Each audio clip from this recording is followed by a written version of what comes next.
Wonderful to have June Hunt here with us today. And June, just so grateful that you could join us here in the new year and share a little bit about conflict resolution. You're a radio icon. You're such an inspiration. And I feel blessed that I had a chance to meet you in Boston.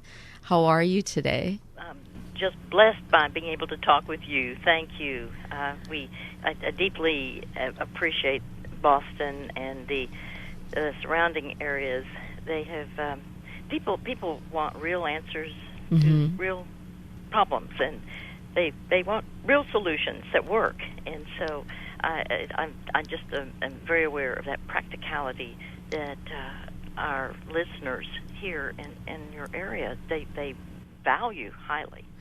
They do. I mean, you've been on air for so many years. Hope for the Heart. You're such a kind, generous, wonderful person. I was grateful to have lunch with you at the luncheon that Salem Radio provided, and certainly an inspiration. And this topic, conflict resolution and forgiveness and letting go, these are big things. So, question for you: what is the recipe for conflict resolution? I think, first of all, you need to know the type of person you're in conflict with. And people are different. And, you need to understand what motivates them or what is a trigger for them. Specifically, as I was looking at this topic, we have 100-plus topics. And we have a biblical counseling library. Well, obviously, this is a huge issue. It is. And so I looked at it from the standpoint of two types of people, but I gave them kind of animal characteristics that are all found in the Bible. There are attackers, and there are avoiders. And in total candor, I was an avoider, so I know about the avoiders. And I know about the attackers because of the three kinds of attackers. We're talking about the wolf, the snake, the hornet. And they're different styles. And how we interact with them will make a difference in end results. And so we kind of analyze, well, what would, we're even told by Jesus, beware of wolves in sheep's clothing. And these are authoritative, combative, rigid, disrespectful, aggressive people. They're dictators, and they feel they have the right to do whatever they're doing that is a power play. Basically, they say, give in to me or I'll attack you. Now, they don't use those exact words, but their goal is to feel powerful. So we know that these, and this was my dad, and it was very clear. I mean, no one else had a say in the family, and everybody walked on eggshells. So I know attackers, and at one time I truly hated my father, and I needed to learn about the wolf kind of person, or the snake. You may know a snake who's a backbiter, and it's like they'll strike when you're not looking, or use criticism, or it can be that that type of I was just kidding. No, they weren't kidding. They attacked you, and other people heard it, and they literally pretend nothing's wrong. But there can be false rumors, etc. And it's like, in fact, the Bible even warns there. Jesus said, "You brood of vipers." Viper's a snake.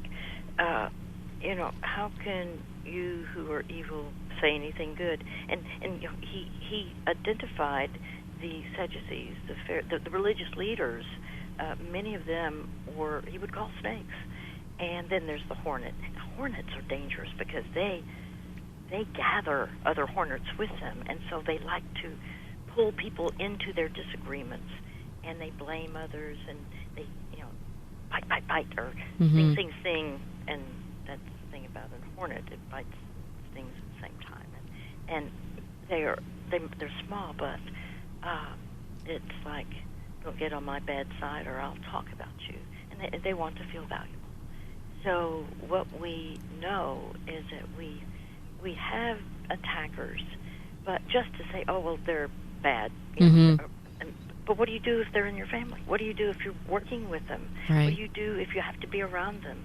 I think we, unfortunately, as an avoider, I know what it was like to be either the turtle, the chameleon, or the weasel, using weasel words to get out of a difficulty, or a chameleon who, I remember saying this years ago, Sarah. Okay, what do you want me to be? If you want me to be green, I'll be green. If you want me to be gray, I'll be gray. I was the classic chameleon. Just anything to be the people pleaser. And by the way, people pleasing doesn't work, does it? No, it doesn't, and I think it's harmful to you as a person. Yeah, because you're not dealing with the issue. It's going to happen again. So the turtle just retreats. And some people do that in life. They are retreaters. It's like, don't confront me, or, their goal is to feel safe. The goal of the chameleon is to be accepted. Terribly fearful of disapproval. And the weasel is just going to try to weasel out of anything, and, unfortunately. And I used to lie. Growing up, I had to go to war over that as a pattern, but I would say anything to keep my dad from getting angry. It's a terrible way to grow up, because then in adulthood you maintain those same tactics of avoiding, and it's not godly. So we have to get instead of being an attacker or an avoider, we need to learn how to have a healthy, assertive approach toward life. So, in a sense, also that you come from a place of fear if you're always avoiding as well, because you're kind of programmed to behave in a certain way based on the conflict that you've either been raised with, or that you've learned this behavior on how to react to a situation. Right, June? You're exactly right. I was fear-based for years, even if people didn't know it. I knew it, and the people closest to me would know it. But there were certain kinds of people, like an angry attacker, somebody who explodes. Because of how it reminded me of my dad, I would just, my tendency would be to give in, or to do anything to keep anything from escalating. Well, that doesn't still solve the problem, and it is very important that we understand that certain people can trigger us. I even had a friend who noticed, who said, why did you respond that way? Well, he was just so angry. And I said, and the response to me was, but June, that's what happened in your childhood. But you're an adult now. And I love this scripture, and I think some of us really need this. I needed this. In 1 Corinthians 13:11, this is where this is called the love chapter. Well, in 1 Corinthians 13. In verse 11, it says, when I was a child, I thought like a child. I reasoned like a child. But now that I'm an adult, I put childish ways behind me. Now, the point is, you cannot help what you grew up with. You can't help the family you were in, the dysfunctional people that may have been in your life for a good many of us. But we are not called to be a prisoner of the past. Jesus came to set the prisoner free. And so, and you think about it, well, but these were, mean people, or we can look and we can think, but I can't help it. No. Now look at Jesus. Was he not unjustly attacked? Was he not? Did he not have wolves in his life, or snakes that would surreptitiously bite or sting? And the hornets. He had all those. But did he just cave in and become a people pleaser? Oh, whatever you want, or did he just allow dysfunction to continue? Actually, he did not. But he did not become like one of them. He wasn't an attacker. What he did is he confronted in a healthy way, and he would make his point clear about what needed to change, and he offered people the opportunity to change. And so what we've got to say is, all right, if my tendency, like for me, to be the avoider, I've got to determine, am I allowing dysfunction to continue? Am I, and you know, I had a sister who was quite strong, and actually I learned this from her. She said, June, I just hate it when you give in to me. Yeah. And I was so shocked. This is a younger sister. Mm-hmm. And I was so stunned because I thought I was being loyal. Instead, she said, say what you mean. And what I learned from her, she's not a believer, but she said, she basically, it was this: I learned to match strength with strength, not loudness with loudness. I've learned to speak slow and low when there is a conflict. Don't allow your voice to escalate. Speak slow and low. Mm-hmm. You can speak firmly, Mm-hmm. but be wise in your words. And if, like my sister, I've seen it, she doesn't respect people who aren't strong, because Mm-hmm. she is strong. And yet, like even with my dad, there can be strength that's misused. Right. So what we need to do is, and I learned the hard way, as I used to just give in and give in, that only decreases respect for you. Ah. People will not respect you the more you just give in to them. They just disrespect you more and more, and that was a shock to me, because I thought that was a tactic. I thought, well, if I just keep giving in, and I'll be loyal. No, what I was doing was being fearful. Yeah. I was allowing fear to take over. And Sarah, at times we need to reconsider what should our approach be with certain types of people, where we need to really reevaluate. If our tactic is not working when we have someone, and it may be, do we need to pull out one of these avoiders, an avoider in your life, or do you need to confront in a healthy way an attacker? So these are important aspects, but still, you first have to know the kind of person you're in conflict with. Yeah. June, I certainly am so grateful that you came on air, and it was lovely having time with you in Boston, and I, certainly am looking forward to seeing you in the new year. There's so much, that you've covered, and it's so useful to our listeners. We are always working away here at the Mosen program on finances and relationships, and I always say faith first and family, invest in those. And, finances play a huge role in what creates conflict. So this has been very, very useful, helpful, and for myself as well. It truly has, June. Well, thank you. The important thing is it's not one size fits all when we're in conflict.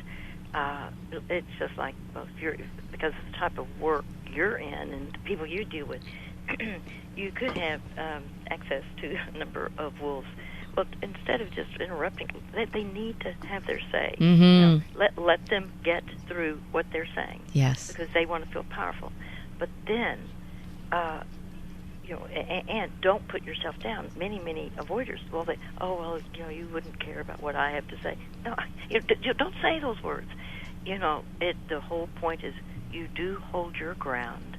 You match strength with a wolf, and each one of these creatures that God made, we need to know what to do with them. For the avoider, like the turtle who just retreats, ask questions that cannot be answered with yes or no. You ask questions that give a detailed response. They need to be pulled out. And don't answer for them. A lot of people just answer for people who retreat. No. Just tell me, what do you think? Hang in there until you get a response, because the Bible is full of people skill advice. In Proverbs 12:8, a person is praised according to their prudence, and one who is warped, with a warped mind, is despised. So what we have to do is say, okay, how do we praise someone with when they do good? I love the concept of catch somebody doing good. They don't even know that you're watching. Observe and compliment them. Like with chameleons, make it okay for them to disagree with you, because they're fearful. Mm-hmm. All of these avoiders are fearful. So you don't accuse. Don't put them down. Instead, help them identify their priorities. If you can, get them to pull out their hidden fears. What's most fearful for you of everything? What's most fearful? Well, if you can get them to talking, then you're going to learn, and be just aware that don't accept their yes as complete agreement with you. You just be asking more and more questions. Listen, ask questions where you're learning and listening to them. You will then earn the right to be heard. And June, thank you for coming on air with us. Folks, you can always reach us here at 1-800-662-9550. And obviously, June, you're on air daily. Hope you can join us again in the near future. And I just wish you a happy new year. Thank you for everything, for taking the time out of your busy schedule. May you all be blessed this entire new year, learning. Yes. By listening to WEZE, learning from Sarah. Well, likewise. Seriously, though, June, I do love you, and it's such very inspirational. You've always been very kind to me. I hope we can catch up soon. Would love to. Thank you. Blessings. All right. Thank you, June. Folks, reach out to us here, 1-800-662-9550.